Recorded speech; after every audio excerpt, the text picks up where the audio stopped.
Story time! Mga bagong kwentong nakakaaliw, Lahi talaga namin ng mga pogi. Kaya yabang-yabang. nakakaiyak, Hindi naman masyadong uso kwarto nun eh. nakaka-inspire, Basta pag hindi na binitinda mo, baliktad mo, pero wag ka susuko. Wag ka susuko kagad. I nakakabilib, did some commercials na po rin dito sa Korea. kahit pa nakakakilig. Tama na kwentuhan. Umimakap ka na sa akin. Ibibida natin yan. Tuwing Sabado, dito lang sa Kwento Nying.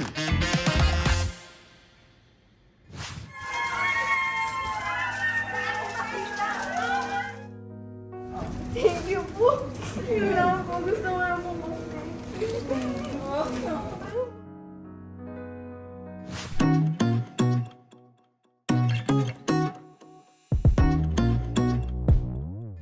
Hello mga ka-tune-in! Kumusta na po kayo?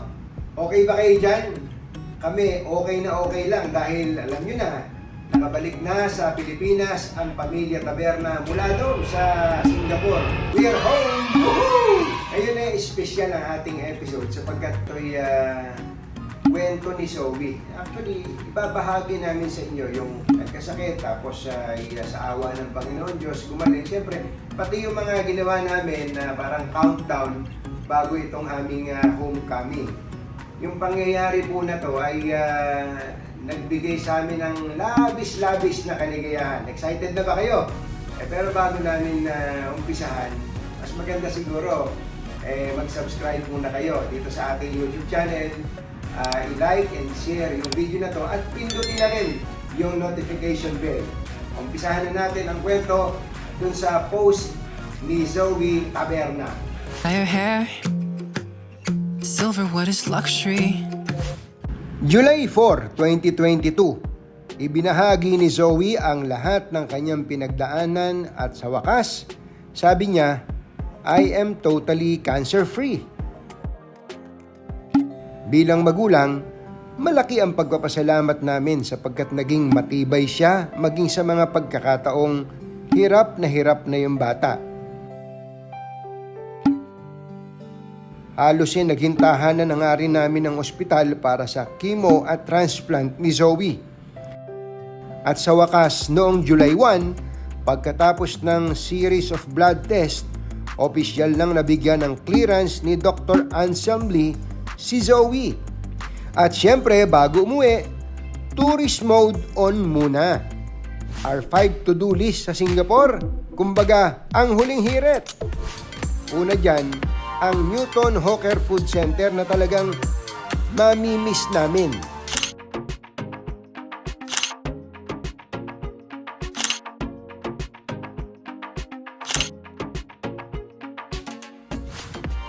Family shoot. Ang dami palang mga magagandang lugar dito sa Singapore. Yung bang daanan mo lang, hindi mo nare-realize na ang gandang-ganda pala sa picture. Buti na lang at meron kaming matindi rito. Si Wayne, Lucano to. Ayan. Naimbag naman din po ako. Ayan. Siya po yung matinding expeditionist. Yan. Ang dami niya nakikita rito. Mamimiss talaga namin ang lugar na ito kaya para sa memories, photoshoot muna kami ni Mrs. Artistahin talaga. Mrs. parang prenup ah. Sundan na ba natin?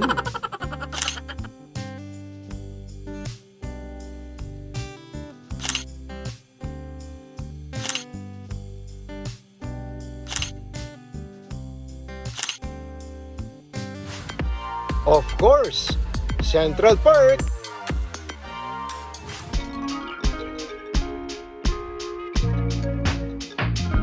Mga ka-Johnny, nandito kami sa kusina ni Katuning, ano?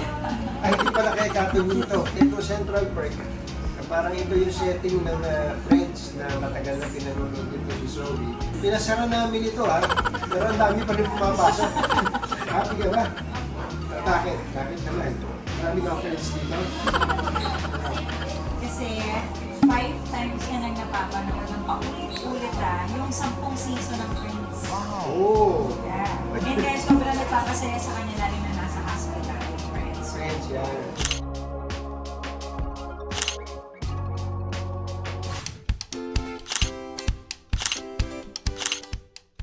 Ops, nagutom lang saglit.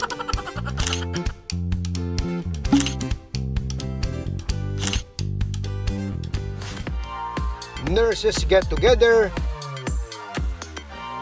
O, dahil sa pauwi na kami, hindi naman kami papayag na hindi man lang maka-get together or reunion. Yung mga mababait, magagaling na Pinay nurses dun sa ospital kung saan natin pinagamot si Zoe.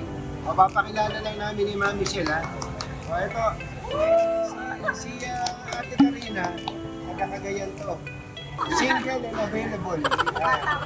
Yung bata pa, pinakabata sa lahat. At yung pangalawang pinakabata, sa Ate Karina. Nagkatundo. Yung tatlong mga nando doon, sila yung mga unang nag-alaga kay Zoe nung bagong dating kami dito. Si Ate Jo, si Ate Richelle, si Ate Elaine, si Ate Elaine. Si Ate Elaine pala yung pinakabata sa Pilipinas. Kakay na sa Pilipinas.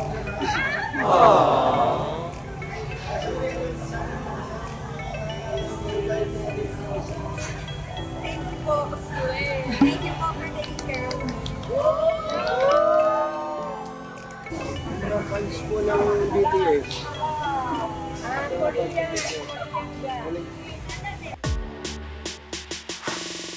Sikat dito sa Singapore, itong egg slap, may tinda raw egg dito. Ito.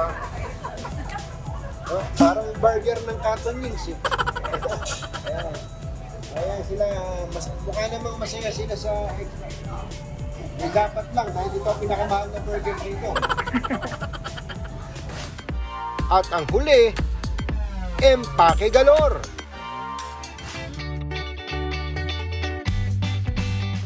Ito na para easy buhat.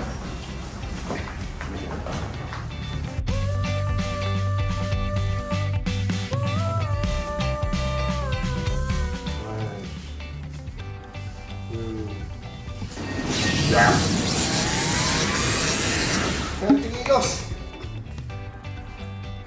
Bigat pala nun, isa lang. Ay, nako.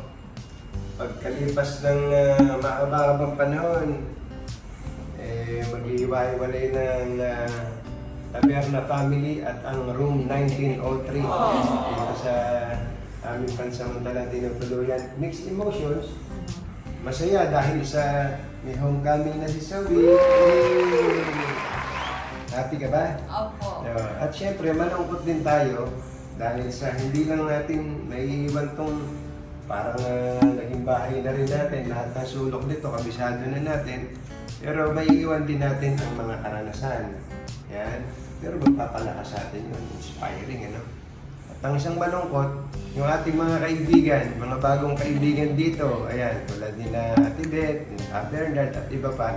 Thank you, Singapore. Mga doktor, nurses, mga kapatid po namin na tumulong po sa amin. Lahat po kayo, maraming salamat. Ayan. Thank you, baka maiyak po si Kapit. Naiyak na nga. Salamat po, Ama. Ayan, yan ang pinaka-importansya. Salamat po ng maraming sa Panginoon Diyos dahil hindi niya kami pinabayaan habang nandito at sinagot ang dahilan kung ba't nandito kami sa Singapore, ang pagpapagaling kay Zoe. Thank you po at thank you rin po kay Ka Eduardo na gumabay po sa amin para makarating po dito. Thank you so much.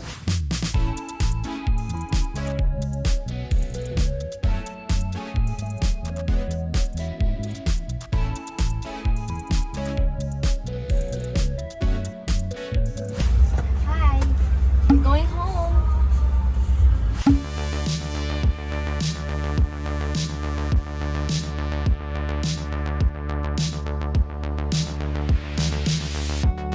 Pag-upo ko, pagkain na naman na nagbuhay. Oh, masarap itong alamang na. Wala kayong pinakbit dito.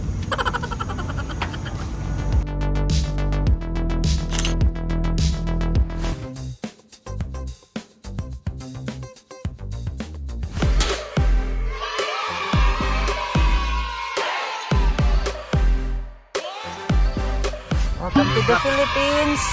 Kakabalik, trabaho agad si Daddy. Drive agad.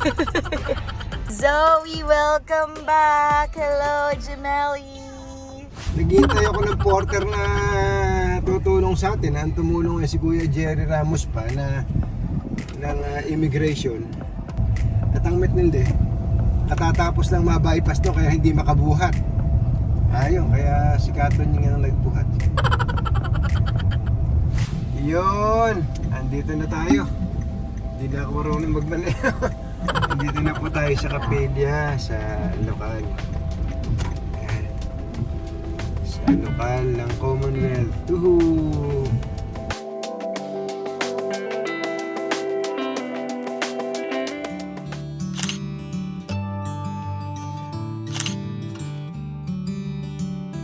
Nakaugalian na ng buong angkan simula noong December 2021, iba't ibang oras o panig man kami naroroon, ang pagpapanata o pananalangin ay isang bahagi na ng aming buhay para sa kagalingan ni Zoe. Kaya naman, pinagaling ng Ama ang kanyang munting hinirang. Ay, nako. Ilang minuto na lang. Andito na tayo, Zoe, oh. Ang paborito mong lugar, ever. Pag nandito na malapit na sa bahay natin 5 minutes. Konti na lang. Woo! Uwi na!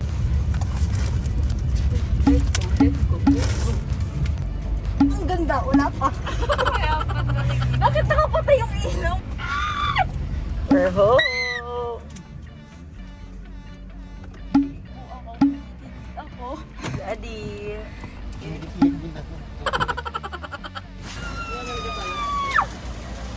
Let's go. Oh my gosh! Oh my gosh!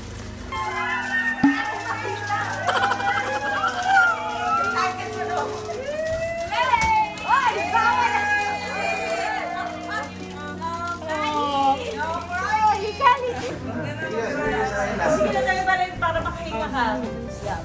Thank you po. Kailangan ko. Gusto mo na mo. Ano ba yan? Love you, Achi! Zoe! Zoe! Zoe! Yeah!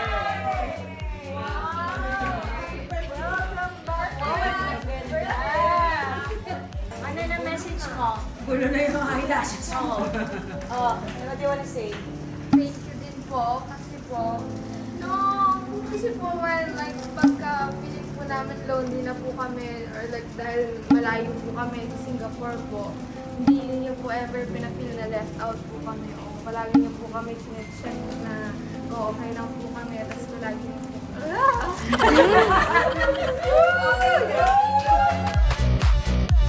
Eating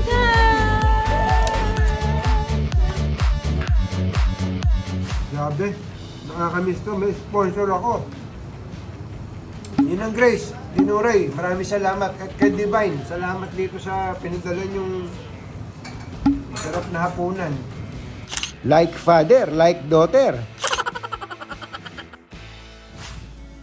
Taos puso po kaming nagpapasalamat sa lahat ng nagparating na mga mensahe at siyempre ng panalangin. Nagbigay po yan ng lakas at inspirasyon kay Zoe para hindi sumuko. Zoe, I know you will get better soon.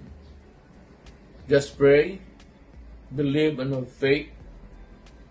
Walang binibigay ang Panginoon sa pagsubok na hindi natin nakakaya.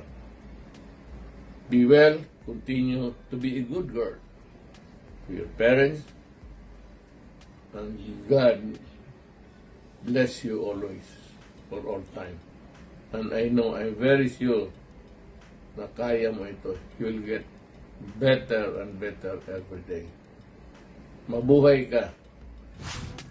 Mula po sa aming pamilya, nagpapasalamat po kami higit sa lahat sa Panginoon Diyos, sa aming tagapamahalang pangkalahatan, ang Ka Eduardo Manalo, at sa inyong lahat.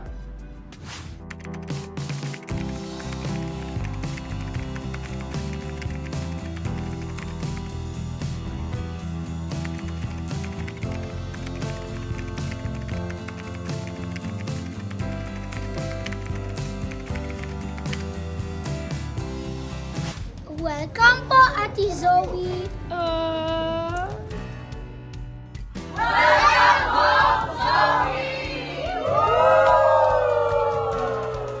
Napakasarap talaga ng pakiramdam pag nandito ka sa sarili mong tahanan, sa sinilangang bayan. There's no sweeter than being home. Yun, eka nga eh. Sarap ano?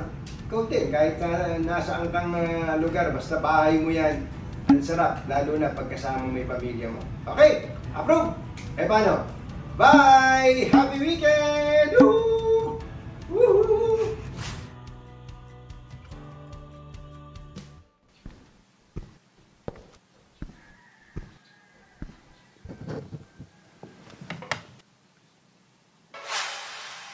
Oh, nagulat kayo ha? Hindi, nagpa-practice lang ako kung paano maging vlogito. Mula nang magsimula ako bilang vlogito, elemento, pagka pala nagva-vlog ka, siyempre, una-una, kailangan mo hanggang ngayon na certified YouTuber na ako, hindi kayo bumitaw, mga ka-tune-in. Ito po si Katunying, Anthony Taberna, nagulat ng live mula dito sa Singapore. Ito po ang inyong palatuntunan. Mga current happenings, live tayo kung kailan ko gusto, ang Uncut Tunying.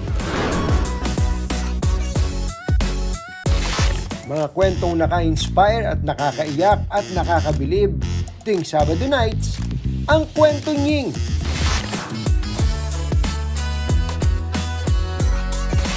Tapatang may tapang at diretsahang tanungan, tataktunying yan tuwing Linggo ng gabi sa Komentunying. Di mo ba naabutan ng live ng Komentunying? Huwag mag-alala. Rewind tayo. Sagot ko na ang quick highlight ng huntahang na mismo. Ito ang Katunying. The Komentunying Rewind. Sama-sama pa rin tayo. Ngayon sa ating ikalawang anibersaryo. Matsala sa inyo. At sana huwag kayong magsawa na suportahan ako. O, dun sa mga hindi pa nakaka-subscribe ha, Bekenemen! Subscribe na! Bye! Happy weekend! Woohoo!